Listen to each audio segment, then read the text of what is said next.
What's happening? What's happening,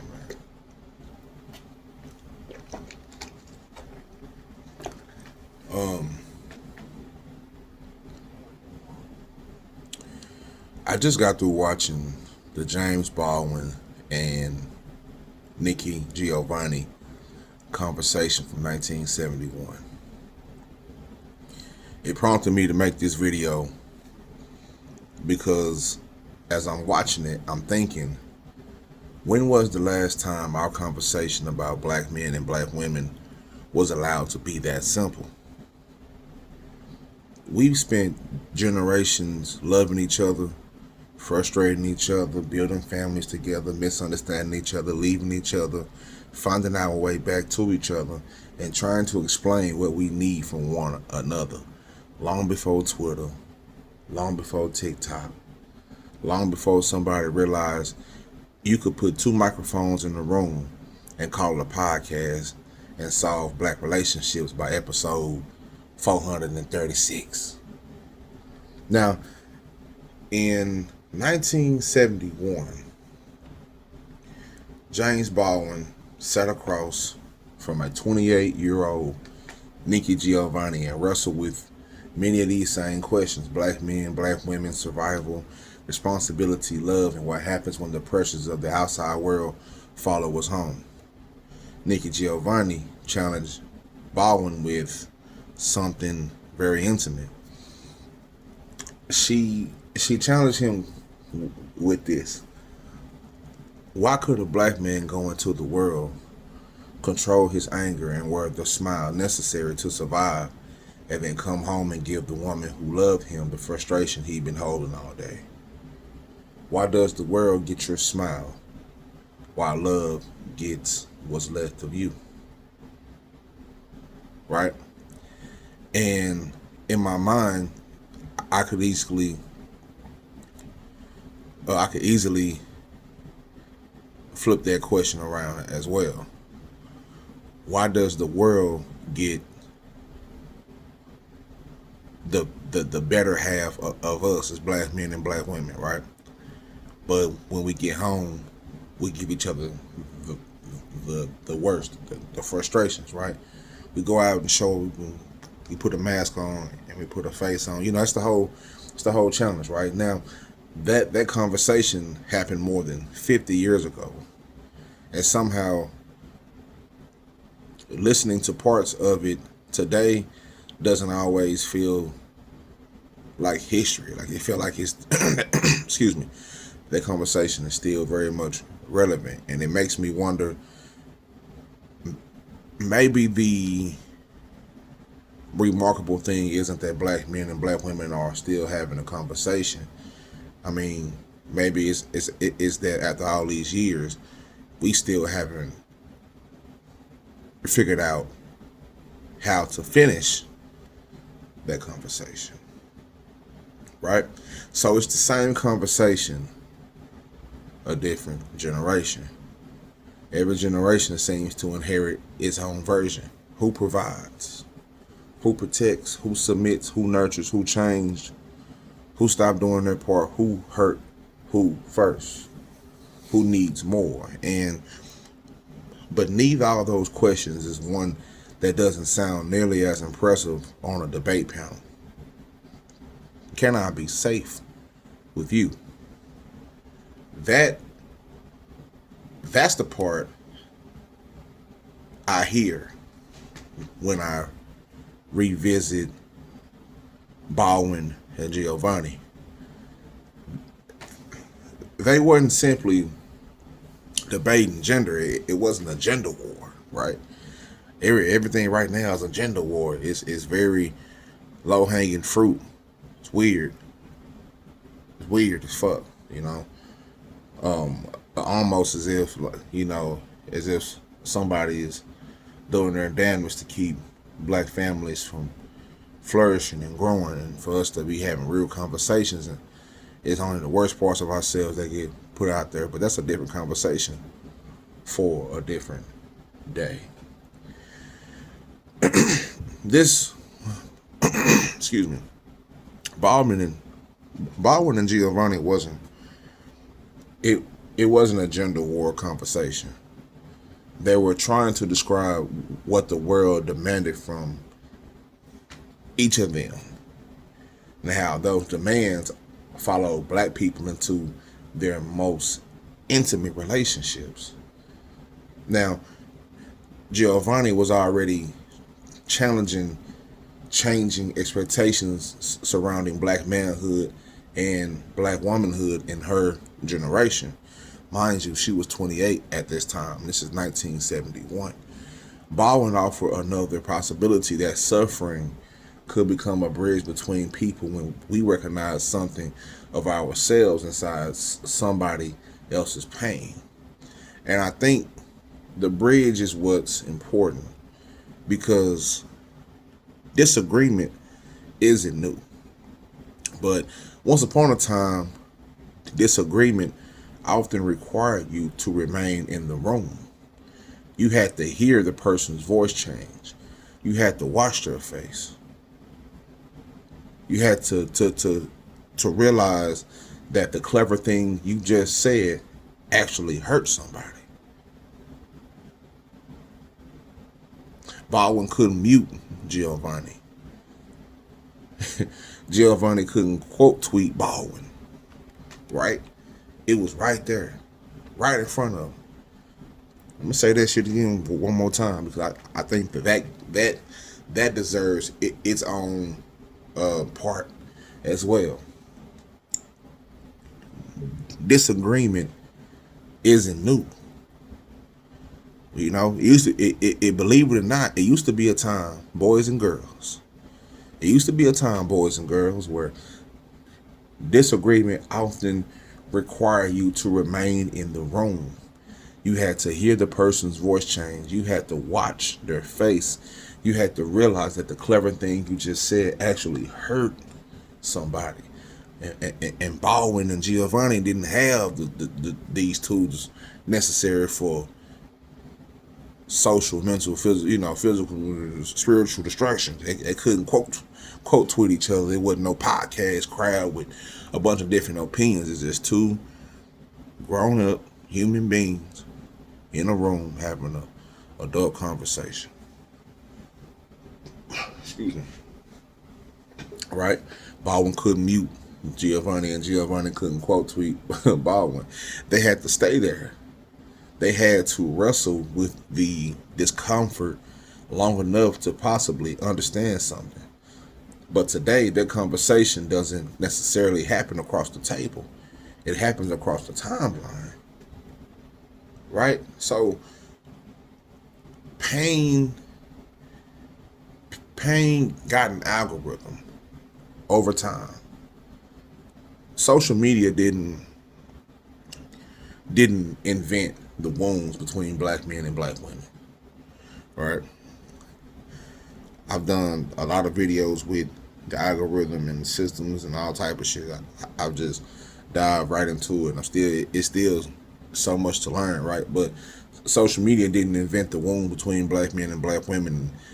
History won't allow us to make that argument.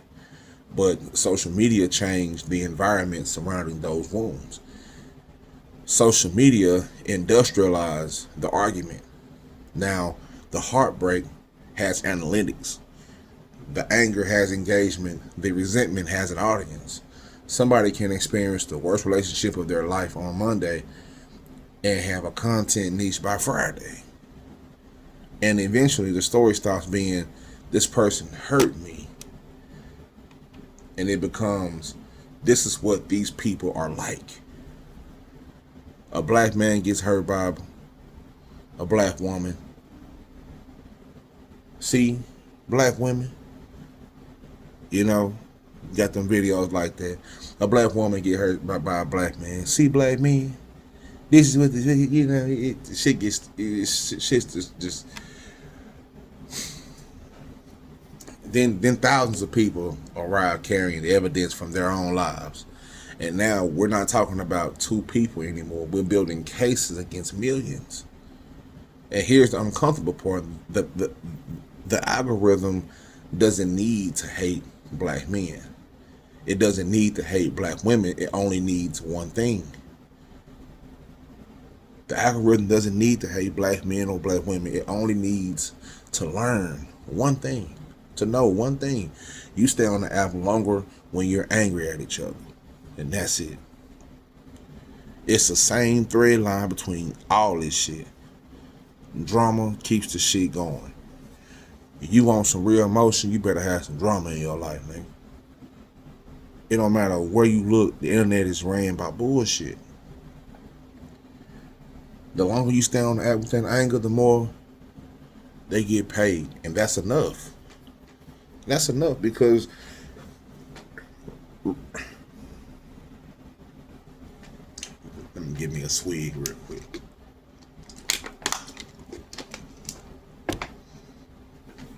Resentment creates content. Certainty creates tribes. Conflict creates returning customers. Meanwhile, saying somebody hurt me badly, but I refuse to make that person to be representative of an entire gender, it doesn't exactly make the hottest clip. You know what I'm saying? Like it's not sexy at all. So what happens is we slowly begin meeting each other through characters of, better yet, characters created by people whose livelihoods can depend on keeping us suspicious, if that makes any sense. The disagreement becomes programming. The programming becomes an industry. And when conflict becomes profitable, reconciliation becomes bad for business. You know? Now, I'm gonna tell you what I see. You know, I always give everybody, you know, the only video I be giving a true perspective. There ain't a lot of flash and shit jumping across the screen, and that's for a reason, right? But I don't want to spend this entire conversation just analyzing black women. All right, I'm a black man. I haven't lived your experience, and the last thing the internet needs is another man behind a microphone explaining black women to black women, right? And vice versa, you know. But we've reached our quota, so instead, I can tell you what I see through my eyes, right? I see strength, but I've also learned that constantly praising somebody for being strong can quietly become an expectation that they're never allowed to collapse. I see independence, but sometimes I wonder how much independence was a preference and how much became survival because relying on somebody didn't always feel safe, right? I see intelligence, I see ambition, I see creativity, I see humor, I see style, I see fingerprints everywhere on what this culture eventually presents to the rest of the world, but I don't want to see the things that sound impressive, right? I still see the softness too. I still see the silliness. I still see the uncertainty. I still see the desire for a reassurance and the desire to be chosen. The desire to be cared for without having to earn that care by carrying everybody else's first. Because sometimes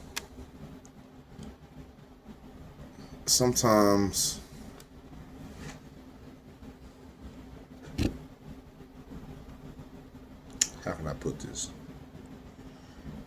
Sometimes our praise of black women becomes another assignment.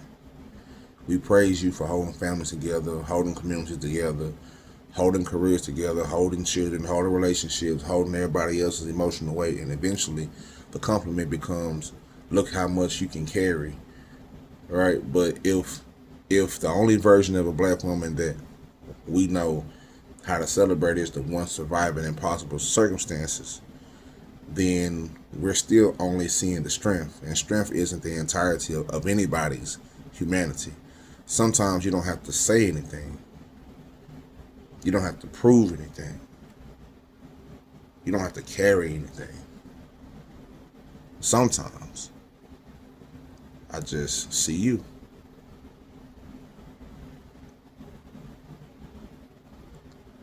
I just see you. And if I'm going to say that, there has to be a mirror. Because I hope through all this noise, you can still see us too. You know, not that black man, somebody clipped from some pussy ass podcast, you know, the wildest portion of a 3-hour weird ass podcast. Not the dude who said something outrageous because the outrage pays, not your ex, not your friend's ex, not the worst man an algorithm could possibly place on your motherfucking screen at exactly the moment you were already questioning whether any of us were worth a damn. Us, the black man working, trying, fathering, learning and unlearning, healing, getting some things right, getting some things painfully wrong, you know, loving imperfectly. Sometimes searching for words for emotions we spent years being taught not to express because maybe we both fallen into the same trap. We experience something painful with an individual, and our minds turn the experience into a pattern. And patterns feel safe. If I can predict you, maybe you can't hurt me. But eventually, the protection becomes confinement. And seeing each other again may require one of the hardest things wounded people can do, which is allow the person standing in front of you to be innocent of what the person behind you did.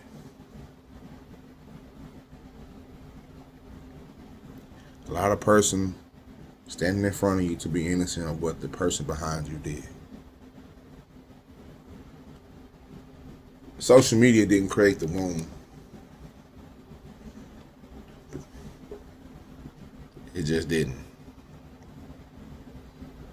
You know, social media didn't create the womb between black men and black women. It learned how to monetize us picking at it. It built an industry around a conversation and frustration. It started to give incentives for destruction of each other. So, you know, I love black women, you know, and that's it. You know, I saw this picture in the parking garage. You know, I saw it online. I don't know whether it's AI or not. People know niggas be getting jiggy with the AI, but it had I love black women on a concrete pillar. You know, just a simple 4 words. You know, and in my mind, when I saw it, I kind of sat with it. I know some people be like, "Oh, it's only 4 words on a concrete pillar. What the fuck you looking at?" You don't know how my mind works. You know what I'm saying? You gotta, you know. But in my mind, I'm thinking like maybe there's wisdom in that simplicity because we've analyzed each other enough. We've debated each other enough. We've diagnosed each other enough. Ranked each other enough, made lists about each other enough, made podcasts about each other enough, turned bad relationships into worldviews enough, turned heartbreak into philosophies enough, and none of that shit means the difficult conversation should stop. There are black women carrying legitimate grievances against black men, and there are black men carrying legitimate hurt too. And acknowledging love doesn't require pretending those things don't exist. Maybe maturity is learning how to hold two truths at once. The wound, the wound can be real. You understand me?